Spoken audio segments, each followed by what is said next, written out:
back to the Wealth Witches podcast. I'm your host, Katelyn Magnuson, and today we have Maria Bayer. Maria is a high-ticket sales coach and creator of Irresistible Selling, the go-to program for service providers, educators, and small business owners and coaches who want to confidently book premium clients and become leaders in their industry. Drawing on over 25 million in personal sales, Maria helps clients charge premium rates, shorten their sales cycle, and build generational wealth, all without chasing or feeling salesy. Her clients frequently 2 to 10x their sales using psychology-backed strategies while transforming how they see themselves and their business. Maria, welcome. I'm really excited to have this chat because I feel like sales and finances and sex and all the taboo topics tend to not be talked about or kind of swept under the rug. Absolutely. It's a pleasure to be here. Thanks for having me. It's great to see you again. Yeah, we're going to chit chat all about sales skills, the Hidden Wealth Accelerator today, which I know seems a little mystical and actually kind of fits the vibe of the podcast really well. So I would love to hear a little bit of your background for anyone that's listening and wants to know, how you got going in this and why you do what you do. I think that's really important for people to have that background. Wonderful. Well, I have a very long, twisty road that I took to get here, We all at as this do point. most of us, right? And I could never have anticipated where I am, but I'll try to give you the Reader's Digest version. So when I was in college, I was a finance major. So I thought I was going to go into finance. And I did that for a few years.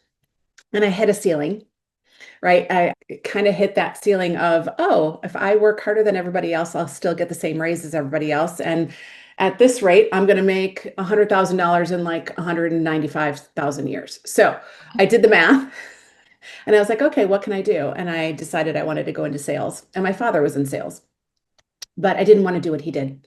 So I found a job in software sales. And that's where I got my sales experience. And I was your quintessential introverted, afraid of my shadow, like do not take up a lot of space kind of person, raised in an environment where children are to be seen and not heard kind of a thing, So that was the opposite of what I thought I was going to do, but I really wanted to build wealth. And I had watched my uncle pass away when I was 14 years old. I was at his house when it happened. He was 37. He had just adopted a baby. That shook me to my core. And I decided I'm going to be self-sufficient. I'm going to build wealth myself because I don't want to rely on somebody just naturally, but still, you don't know what's going to happen in life. So that sort of drove me and I wanted to build that wealth. And so I went into software sales and I knew nothing about selling or I had no confidence, nothing, but I learned. And that's the one takeaway that I try to teach my clients is you don't have to be a natural born salesperson. And thankfully, I met my boss at my second sales job because my first sales job I failed. And my second sales job, he told me, he's like, Maria, you can be really good at sales, but you don't have to follow everyone else's model of that because I'd worked with a lot of men, right? Mm-hmm. And so they sell very differently very often than we do. And this is going back some years. So it was very traditional, stereotypical sales. And I didn't want to sell that way. My body just revolted against that because that wasn't who I was. I couldn't lie. I couldn't be somebody I wasn't. I'm a terrible actor. Like, where you stand with me by my face. Yeah. So that was such freedom to me because he said, your strength is being in front of people and connecting with them and not necessarily becoming friends with them, but like just connecting. Building that rapport and yeah. Yes, and having high integrity.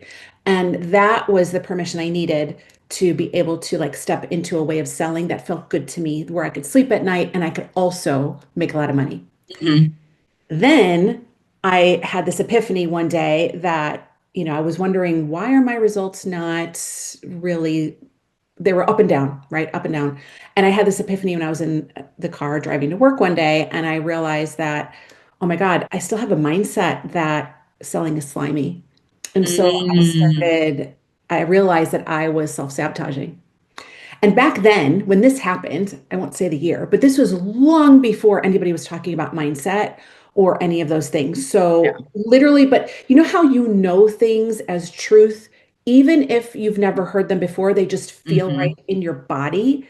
I knew that was absolute 100% truth. And when I realized that and I saw how my beliefs were conflicting with my goals, I started to align my thoughts with my Mhm. goals. And I literally was able to become like the top sales rep within a few months. I was able to triple my income in less than a year.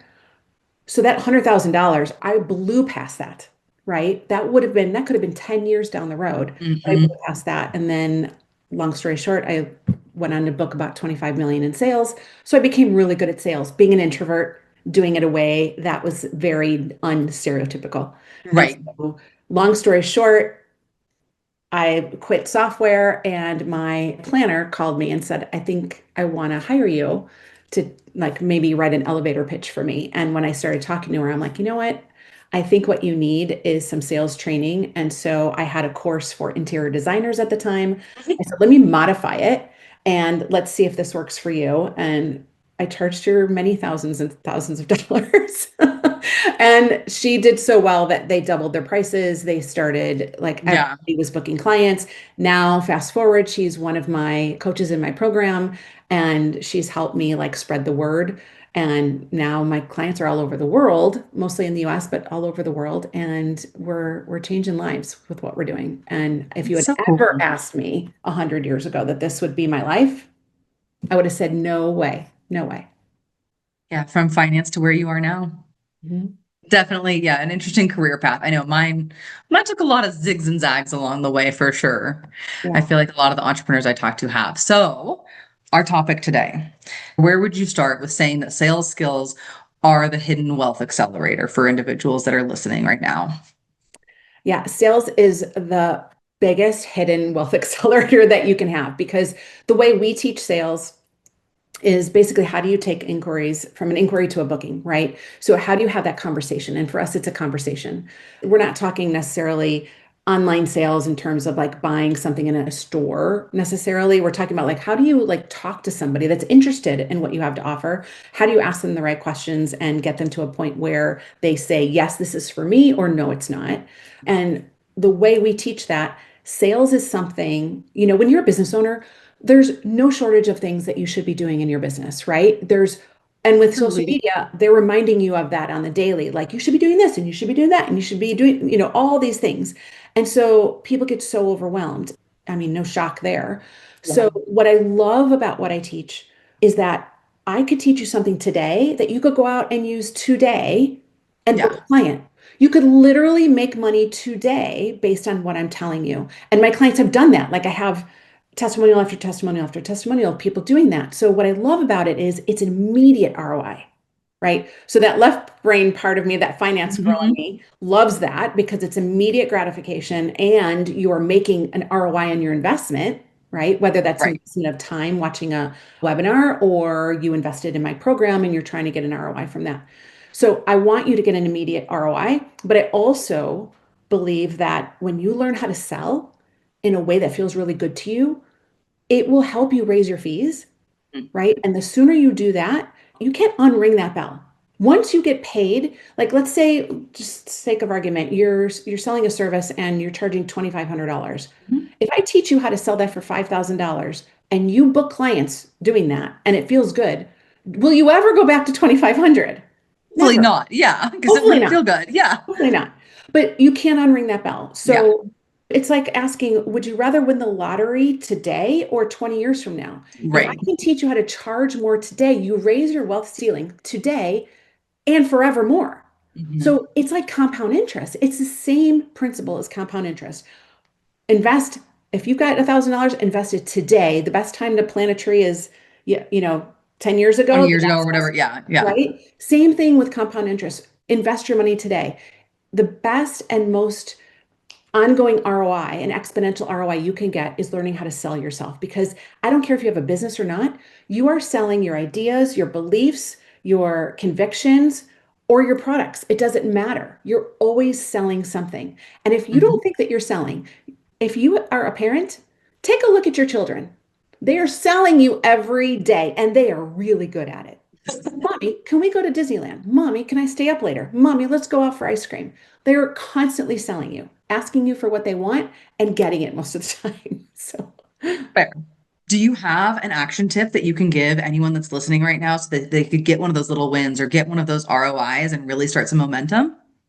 Absolutely. I have a million tips. So let's see what's one. So one of the things that I like to see people do is I want to see them stop talking about everything that they give the client, like in terms of, features, right? Mhm. We'll include these 97 things, blah, blah, blah. That causes you to make your client compare you apples to apples with somebody else, right? You have these X number of things. This person has Y number of things, right? And this is how I'm going to make my decision. This one has more. It costs this much delta, and that's how they make their decision. You got to get out of that and think about your clients are hiring you because you have something that they want. You have an Mhm. outcome or a transformation or an experience or a feeling that they want, right? That's what I want you to focus on. I want you to focus on what is that thing that they're hiring you for and talk about how you can help them have that experience or have that feeling or have that, like for you, you're selling people like financial peace of mind, Right. right? Financial wealth.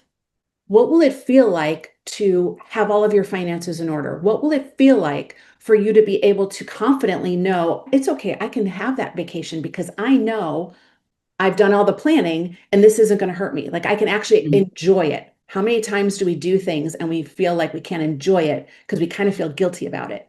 Right. So focusing on that. So what I would tell you is for anybody that's listening to this, look at what you offer.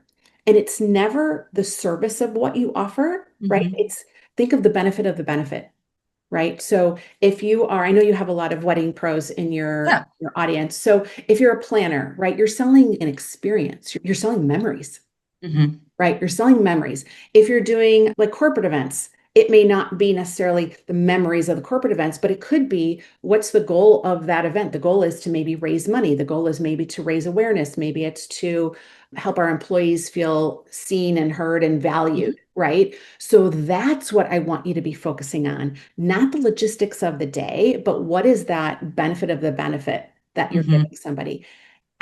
Promise you, if you do that more than talking about the individual pieces of what you offer, your conversation will be transformed and your results and your sales will transform with it.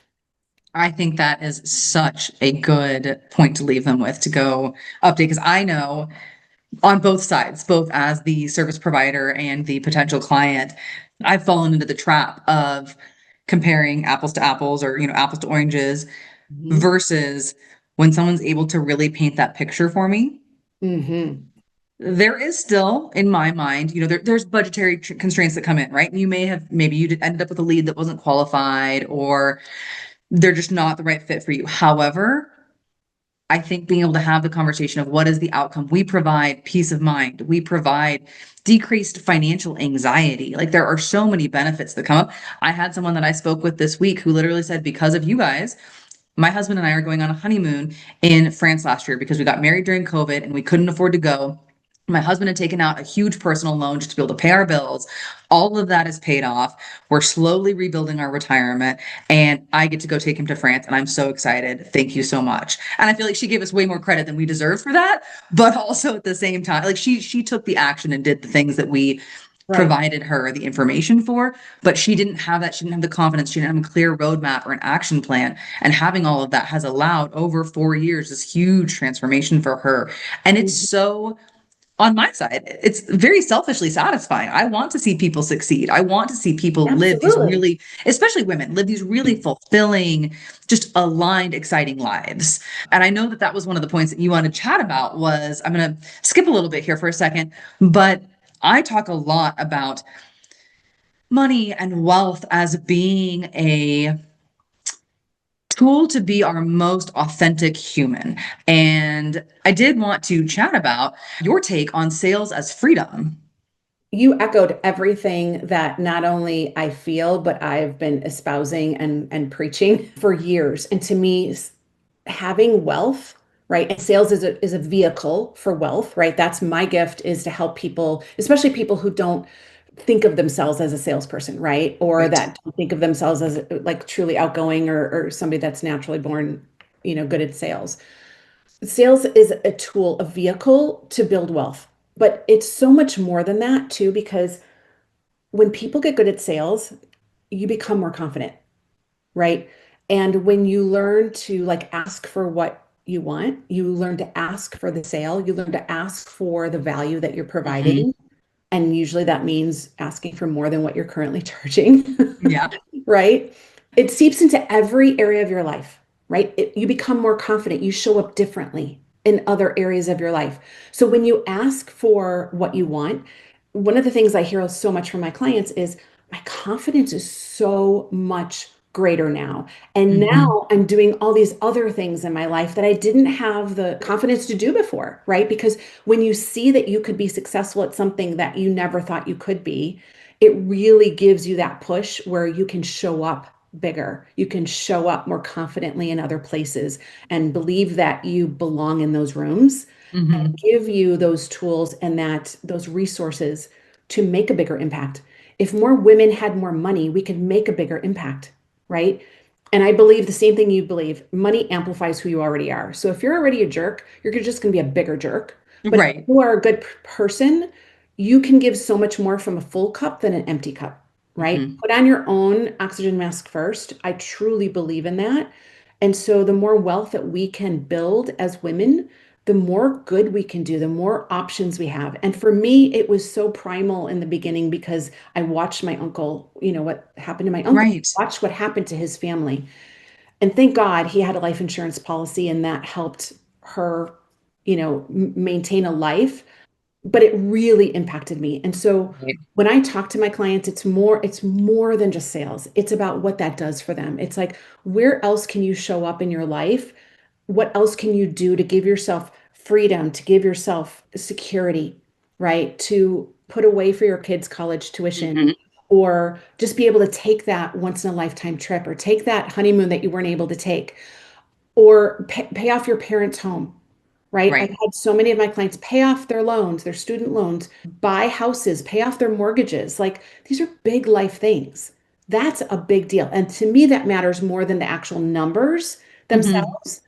It's what the numbers do for them. And Right. it's It's the it's impact on their it's the lives. impact that they can make and just what it does for them personally, professionally, within their families. And for me, showing, especially because I think we have to guard against this whole hustle culture, Hmm. because I do believe that when you are extremely driven, there's a cost of that, right? You cannot often be completely present in a business and not have that impact your personal life or your family Right. life. But the more that we can help women not just scrape by, but have very successful businesses, the more that they can show their children, you can do this too, Hmm. right? You have more options. You don't have to just go to a traditional job. You could someday create your own business, right? You see mom and dad doing it, you can do it too, right? So I really want to be that example and help them build that Hmm. legacy for themselves, build generational wealth, and learn to like step up and have a stronger voice. Absolutely. I love seeing more women, especially women and non-binary folks, end up in a place where they have access to resources because it has been proven time and time again that money in the hands of women has a significantly larger impact on their communities. And so, in wanting to be a part of the world and the community that I want to see, just like your contribution is sales, which I feel like downplays it so much, right? And my contribution is maximizing your taxes or knowing your numbers, which all of them feed into this. But for me, that's one of the most impactful ways to then impact my community in a way that I want to see. I want more good people having access to resources so that we can collectively build a world that we want to live in. Absolutely. So, you mentioned it earlier, and I've never really felt this way, but it is a really common feeling that I hear come up with sales. Sales being equated to feeling sleazy or slimy or gross. I love selling because I'm selling something that I know has value. I put themselves in their shoes. And if I feel that this would be of value and beneficial, I have no qualms. And I will also tell them, I don't think this is right for you, and or here's where I think it is. But I'm really curious on your thoughts because I hear it come up a lot from Mhm. clients, from girlfriends, especially with women specifically. How do you sort of transmute or transform those feelings of sales are gross or selling is sleazy or whatever other, word we want to put to it? Yeah, I love that. I teach a whole segment on mindset. It's a really big piece of what I teach because it has everything to do with your results and your life, right? Part of it is people just hear the word sales and they completely turn off, right? They just automatically equate it to a used car salesman, right? Or Uh, something like that, or some bad experience that they had. mhm, And so part of my desire is to really change the perception of sales in the world and show that there's a new way of selling. There's a different way to sell that prioritizes like inviting over chasing, and giving people what they need to make a decision, even if that decision's no. mhm.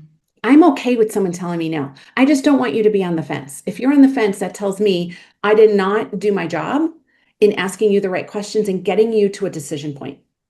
So that's how I look at sales. So part of it is just identifying that, okay, that's what I think of automatically when I think of sales. So it's showing them that sales can be something very different. And so we spend time talking about how, sales doesn't have to look one way, right? And if you help people understand, like we were talking earlier, that everyone's selling, you're selling an Mhm. idea, selling a belief, whatever it is, everyone's selling. It's just how do you want to show up? How do you want to do that? And for me, part of that is the mindset of it can be serving. It can be, think of yourself like a consultant or a doctor. Like a doctor is a really good analogy sometimes because it helps people kind of visualize. And for me, it's more about like, you don't go to a doctor and say, I need this drug, right? Or I have this thing and I need this. Right. It's, I have this pain, right? I need your help fixing it.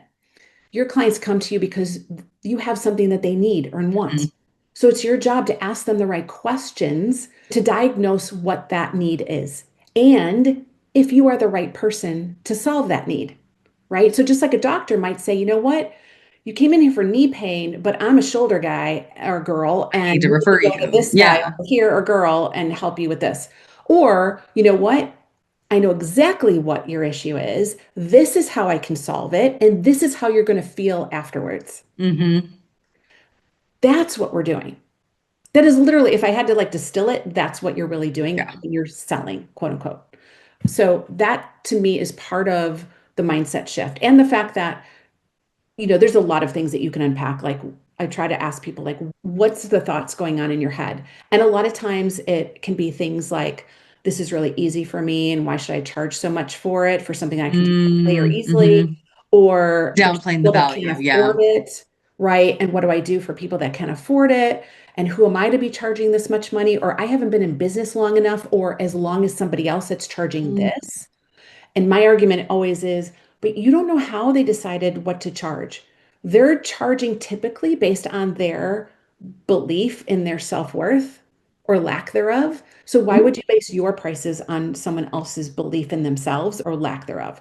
So you have to price based on the value that you provide and what you want to make, right? So that's part of the mindset piece, but also mindset of what's my value? Sometimes they're not confident in the value that they're providing. So sometimes it helps just to be a mirror for them and help show them, no, you might not be curing cancer, but you are making, and let's just use the planner example again, you are making someone's wedding the best day of their life, right? And that's a memory that they're going to pass down from generation, hopefully to generation. So when you help them to reframe it, they help to see some of that value that they provide. And the other piece is really just how do, like the mechanics of it, how do I articulate my value? Part of that too is I know I'm worth it. I just don't know how to say that. Right. Right? How do I say that to somebody without feeling like I'm tooting my own horn? So there's that Mm. element of it. So Okay. the Kind of like mechanics, letting I don't want to seem egotistical or yes. overinflated. Exactly. So there's those little pieces of it, and we address all of those so that you can show up confidently. And the thing Okay. is, it's sort of like a chicken and an egg with sales anyway. You have to be confident to sell, but you also have to get sales to get confident. So that's Right. right. So it's that chicken and an egg. So I like to give people very tangible strategies so that they can go out and use them today, get a result today. That starts to snowball. and they see, oh my God, that worked. Oh, that didn't feel like I was a used car salesman. And that didn't feel Right. smarmy. That felt actually like we were just having a conversation. Oh my gosh, this stuff works. So that starts to build. And then they book more clients, their confidence builds. And so then before you know it, they're like charging double and they're booking clients more easily and they're feeling really, really good and they're making money finally. Because we know there's too many business owners today that are just scraping by. Because when they really Yes. look at what their pay is after all their expenses, they're making pennies. Like they could probably make more working at Walmart than they're working in their business. It's just it too. I feel like for the longest time, especially pre-COVID, $100,000 was kind of that metric of like, you've made it. You're a six-figure business owner. Even in a service-based business without a ton of overhead, you Mhm. factor in state income taxes if you're in a state with that. You factor in self-employment taxes. You Mhm. factor in federal taxes. You factor in business expenses. And yeah, a lot of times you're walking with maybe like 40, $50,000 out of that. And you a lot of times can't have a salary that pays significantly higher than that. There are places, or at the very least, I feel like you might be making a little less than that, but you are, you're Walmart, or you could be a cashier somewhere, or you're not taking that work home and, having the business owner Right, mindset where it's just right, all the time and there's that opportunity cost to it. It's like if you're going to be a business owner and you're going to really take this chance on yourself, like I want you to thrive and I want you to be making more than that because why are right. you working so hard? Why are you doing all of this? Why are you I hate to say risking. I feel like being a business owner is the least risky thing I've done in my life from an income perspective, but I know a lot of people feel really conflicted about it. It feels like a big gamble, but if you're going to do it, like let's make it worth your while. Exactly. Exactly. And even if you're making more than 100,000, let's say you're making 150, that 150 won't take you very far a year from now, 2 years from now, 5 years from now. Hmm. So you need to be thinking about how do I increase the value of every client that I serve? Because if you're in a service-based industry, you will hit a wall, right? You Right. either have to hire employees or you had a maximum. You can Yeah. only serve so many clients in a year. And as you get older, I hate to say that, but as you get older, you're not going to work with as many clients as you were Yeah. working with when you were 25. You're just not. You're going to have different life experience. You're going to have children potentially. You're going to have other things going on in your life. Yeah. You're not going to want to work with that. So I want to help people increase that average sale because that's the only way you can truly grow and survive Hmm. as a business owner if you are selling a service, right? Right. Where it's sort of hours for dollars kind of a trade. Right, exactly. To some extent, yeah, it's tied Yeah. to that. Your time inputs are really where you end up being so limited. The last thing that I kind of wanted to cover before we talk more about what you're doing, because I think I've actually talked about you to a couple of clients in the last week. Because I was like, hey, we need to talk about sales. And I was like, I'm going to have her on the podcast. You should be listening. But I want to talk about the energetic cost of avoidance because, like, I see this a lot in the neurodivergent realm of avoiding really simple tasks. And I equate this to an extent, not to say that sales are simple per se, but like you put it off. And I have found myself putting off a proposal because I'm busy or because I don't have the spoons and the energy and the whatever to run through. And I like selling. And for Mhm. me to have realized that it was a week or two ago, and I was like, oh my God, I have 3 proposals I need to send out. Like, why am I?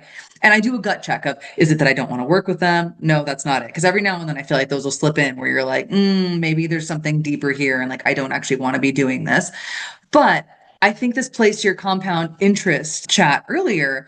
What is the cost of avoiding all of this and just continuing as is for a business owner, for a planner, for a photographer? Yeah. You're putting off wealth. You're putting off decisions. If you're afraid of selling, for Mhm. example, it's showing up in other areas of your life. It is. It's showing up in other areas of your life. If you're afraid to ask for what you're worth, what else are you afraid to ask for? Where else are you settling? Right.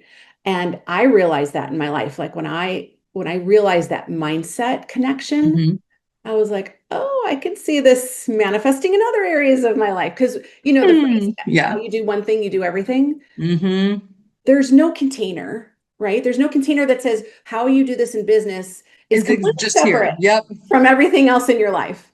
So I like to look at what are the ramifications of that in my life? What is it that I'm afraid of or saying no to or afraid to step into? And sometimes it's fear of rejection. Mhm. I get it. We're all afraid of rejection, but it's just it's part of sales. Like it's just sales is a numbers game. I'm the first to tell my clients that. But the more you can do it and do it in a way that feels good, the more positive reinforcement you will get. And then that will bleed into other areas of your life where you're not afraid to ask for what you want. I was the classic, I'm not going to make waves. I'm not going to raise my hand. I'm not going Hmm. to like ask for what I really want because this is good enough.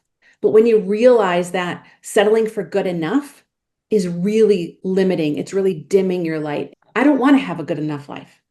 And with all the things that have happened, not only in the world, we were talking about this earlier, Yeah. we lost someone very dear to us last month. It has really underscored to me, especially lately, we have one life to live, Mhm. right? Maybe you believe in future lives. Right. That's fine. That's another discussion. Happy to have that. But right now, I'm going to live like this is the most important life Yeah. and I want to make the most of it. And I don't want to play small because I know that that's sort of a microcosm of the rest of my life. And Mhm. to the extent that I can help people, women, get past that and feel comfortable with that so that it does help them in other areas, that to me is why I'm here, why I'm on that roof. No, I'm a big proponent. I know I'll see things pop up that are, you're planning for retirement, you're going to do this. One, after we were talking earlier about the friend that we had that passed, that was, she had not even retired yet and she passed and she'd lived a very, very full life. And I love that for her. But she had so much more life left to live. She had so many more plans, so many other things she wanted to do. And to me, it's why I travel. It's why I go random whitewater rafting in the summer. I want to get out and do things. And in order to be able Mhm. to go do those things, I need to have resources. And for other Yes. people, it's, I'm child free by choice. But we have clients that, want to have children or they want to have a big family or they want to have this, huge farm somewhere. All of that is made so much easier and so much more possible with resources. And financial resources are in today's world kind of the most important resources I think to be able to have because that allows you time resources, that allows you, emotional resources. There's so much that comes with it. So I think the work that you're doing is incredibly important. And I would love for you to tell everyone where they can find you, what you have going on or upcoming. This is, I think, going to be airing in early October. I think we talked about the 5th. Yeah. So I would love to hear that. And we'll also note all of it for everyone. Awesome. Thank you. You can find me. I'm on Instagram at Maria Bayer one, the number one. And you can find me at mariabayer.com. I also have a Facebook community called Learn, Collaborate, Flourish. That's a free community for business owners. So I'd love for you to join me there. And if you're interested in potentially talking about irresistible selling and joining us there, it is a hybrid mastermind group coaching container. It's a very high level accelerator for people that want to raise their rates, book very high paying clients. My clients typically 2 to 10x their sales. Like literally, that's not just an exaggeration, and that's not an anomaly. Many, many, many, many of my clients have done that, and they continue to do that. And in fact, nobody has not raised their fees many times. So that's my goal in life is to help people do that. And that container is very very positive, very uplifting, very, I believe that the people that you surround yourself really help you rise. And so it's Absolutely. important to be with people that have achieved things that you hope to achieve, right? Because that brain trust there is so Hmm. important because I believe that I can teach you a lot of things, but the collective wisdom in that community is so huge that that's part of the value of what you're getting is being in that container with other people where it's contagious that they're leveling up, right? They're doing stuff scared, but doing it Hmm. anyway.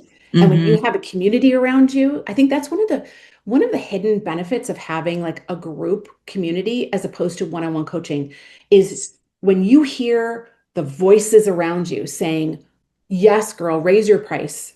Be scared. Do it anyway. We're here for you." Like, and Hmm. we've done it too. It just makes it so much easier for you to do it, right? It helps you not rely on your excuses and helps you Hmm. take that leap and do it. So I would love if that resonates with you, if that sounds like something that you want to learn how to do. I would welcome a conversation. I always talk to people before they join. I want to make Hmm. sure it's a good fit. So you can reach Absolutely. out to me and we can have a conversation about that. But I really, really love this conversation. Thank you so much for having me, Caitlin. Yeah, of course. Thanks for being here. I think that for me, with the group programs, I absolutely love the social proof that comes from it too, right? Yes. Maybe someone else books their client at their increased prices before you have, and you're like, oh, but if they can do it, then I can do it. And like, it makes it just a little bit less scary and a little bit more accessible. Yeah. And I know I've used that in the past where, you're looking at other people and you're like, rather than using it as kind of the antithesis of like, well, they're charging this and they've been in business for this long, I can look at someone and be like, they're charging 30 grand and they've been in business for this long. Like, if it's possible for them, it's possible for me. And Absolutely. using that, I feel like that I love that aspect with group programs or masterminds. So I think that's really exciting. All of that will be linked in the show notes. And thank you so much, Maria. Oh, thank you for having me. This is wonderful. Thank you. It was. That's a wrap for this episode of the Wealth Witches podcast. I hope our magical money talks have left you feeling empowered and inspired. Remember, wealth isn't just about dollars in the bank, it's about abundance and financial freedom in all aspects of your life. I'm Katelyn Magnuson, encouraging you to keep challenging the status quo and embrace your inner witch on this financial journey. Until next time, stay magical.